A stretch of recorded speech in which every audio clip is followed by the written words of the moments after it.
दीपोत्सव गोड नात्यांचा, फराळ वाटण्यात आनंद साऱ्यांचा. मागील काही वर्षापासून पेशवा प्रतिष्ठान अंबेजोगाई हे जीवनाधार धायगुडा पिंपळा या ठिकाणी असलेल्या आजी आजोबांचा दिवाळी फराळ, किराणा साहित्य आदीचे वाटप करून नात्यातील गोडवा कायम ठेवण्याचे कार्य करत आहेत. दिनांक 18 ऑक्टोबर 25 रोजी सुद्धा त्यांनी हाच उपक्रम राबवत नात्यांचा गोडवा कायम ठेवण्याचा प्रयत्न केला. जीवन आधारमधील आजी आजोबांशी सुसंगत संवाद साधत दिवाळीच्या शुभेच्छाही देण्यात आल्या. यावेळी ज्येष्ठ पत्रकार राहुल देशपांडे, पवन गिरवलकर यांची प्रमुख उपस्थिती होती.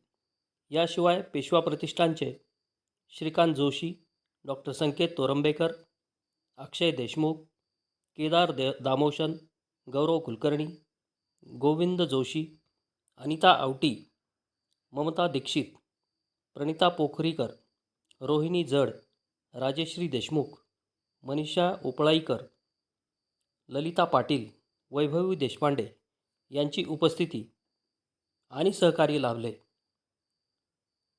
लाईव्ह पार्श्वभूमीसाठी अभय जोशी, अंबाजोगाई.